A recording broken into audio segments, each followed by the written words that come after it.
వెంటనే స్పందించాలి ప్రభుత్వం మేము డిమాండ్ చేస్తా ఉన్నాం. అట్లాగే సూటిగా నేను కొన్ని ప్రశ్నలు అడుగుతా ఉన్నాను ఇవాళ ఈ ప్రభుత్వాన్ని. సిఐఆర్పిలో అంటే దివాలా ప్రక్రియ తెలుగులో చెప్పాలంటే సిఐఆర్పిలో ఉన్న సంస్థకి గత 2 ఏళ్లుగా ఈ ప్రక్రియ సాగుతుంది, ఇవాళ కొత్తది కాదు. ఉన్న సంస్థకి కాంట్రాక్ట్లు ఎట్లా ఇచ్చారు? అంతకంటే ముందు ఇచ్చి ఉంటే ఓకే, అర్థం చేసుకోవచ్చు, కంపెనీ ఆర్థికంగా బాగానే ఉందని చెప్పొచ్చు. కానీ 23 జూలై తర్వాత ఇన్సాల్వెన్సీ వెళ్ళిపోయిన తర్వాత ఏ రకంగా ఈ కంపెనీకి ఈ రాష్ట్రంలో కాంట్రాక్ట్లు ఇచ్చారో చెప్పాల్సిన బాధ్యత ప్రభుత్వం మీద ఉంది. నెంబర్ 1. మరి ముఖ్యమంత్రి గారికి కారు ఇచ్చినందుక లేకపోతే వాటా ఇచ్చినందుక ఇది క్విడ్ ప్రో కో కాదా? ముఖ్యమంత్రి గారికి కారు ఇచ్చి ముఖ్యమంత్రి గారికి మరి ఎన్నికల సమయంలో నిధులు సమర్పించుకుంటే ఇచ్చారా? ఎందుకు ఇచ్చారు? క్విడ్ ప్రో కో కాదా? దివాలా తీసిన కంపెనీకి ఎట్లా కాంట్రాక్ట్లు ఇచ్చారు? ఇది క్విడ్ ప్రో కో కాదా?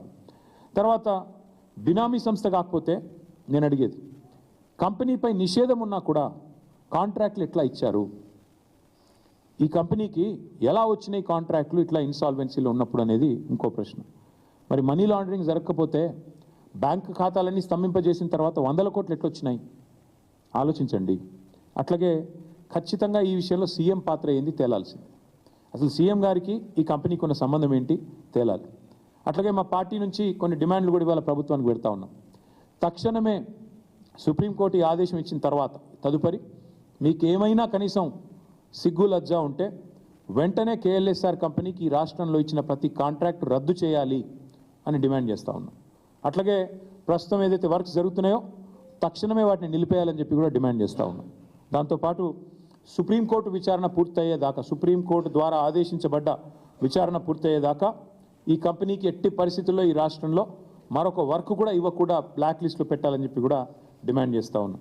అన్నిటికన్నా మించి మా డిమాండ్ అన్నిటికీ మించి అసలు ఈ బినామీ భాగోతం వెనకాల ఉన్న వ్యవహారం మొత్తం మీద సిబిఐ, ఈడీ లేదా ఎస్ఎఫ్ఐఓ సుప్రీంకోర్టు ఆదేశాల మేరకు వెంటనే రంగంలోకి దిగాలి.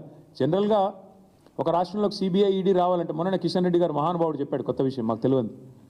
రాష్ట్ర ప్రభుత్వం కోరుకుంటే మేము విచారణకు ఆదేశిస్తామని చెప్పాడు. ఎవడైనా దొంగ నన్ను పట్టుకోండా అని చెప్పి పోలీస్ స్టేషన్ పోయి కంప్లైంట్ ఇస్తాడా? కానీ ఇక్కడ ఏమైంది, సుప్రీంకోర్టు ఆల్రెడీ చెప్పింది, ఇక తప్పించుకోలేడు కిషన్ రెడ్డి కూడా. సుప్రీంకోర్టే చెప్పింది సిబిఐ రంగంలో దిగండి, ఈడీ రంగంలో దిగండి, ఎస్ఎఫ్ఐఓ రంగంలో దిగండి అని చెప్పింది. సుప్రీంకోర్టు సెంటర్కి నోటీస్ ఇచ్చింది, స్టేట్కి నోటీస్ ఇచ్చింది.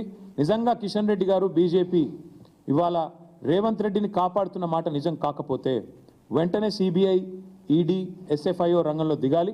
ఈ బినామీ భాగోతం, కేఎల్ఎస్ఆర్ భాగోతం వెంటనే విచారణ ప్రారంభించి చర్యలు తీసుకోవాలని చెప్పి మేము డిమాండ్ చేస్తూ ఉన్నాం.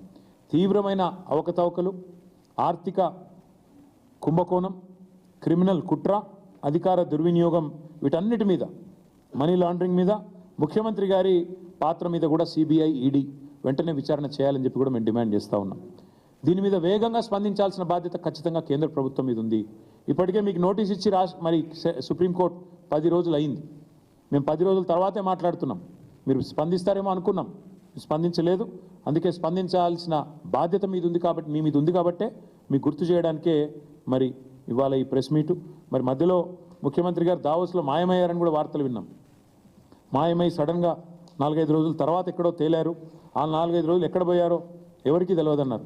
మరి ఇట్లాంటి రహస్య కార్యకలాపాలు చక్కబెట్టడానికా, మరి తమ బినామీ సంస్థలతో మరి భాగోతాలు చేయడానికా, దేనికి పోయారో వారు చెప్పాలా? ఈ డబ్బులు గతంలో మీరు గుర్తుండాలి, మీకు ఉత్తమ్ కుమార్ రెడ్డి పీసీసీ ప్రెసిడెంట్గా ఉన్నప్పుడు, రేవంత్ రెడ్డి పీసీసీ ప్రెసిడెంట్గా ఉన్నప్పుడు ఇలాంటి చాలా ఆరోపణలు చేశారు. ఆధారాలు లేకుండా నోటికి ఎంత వస్తే అంత మాట్లాడినారు. కానీ ఇవాళ మేము ఆధారాలతో సహా మాట్లాడుతున్నాం. ఆధారాలతో సహా పూర్తి స్థాయి బాధ్యత గల ప్రతిపక్షంగా మాట్లాడుతున్నాం. ఈ కుంభకోణం మీద వెంటనే, కేఎల్ఎస్ఆర్ కుంభకోణం మీద వెంటనే కేంద్ర ప్రభుత్వం స్పందించాలి. సిబిఐ, ఈడీ, ఎస్ఎఫ్ఐఓ 3 రంగంలో దిగాలి. సుప్రీంకోర్టు ఇచ్చిన ఈ ఆదేశాన్ని వెంటనే అమలు చేయాలి. కేఎల్ఎస్ఆర్కి ఇచ్చిన ప్రతి ప్రాజెక్టు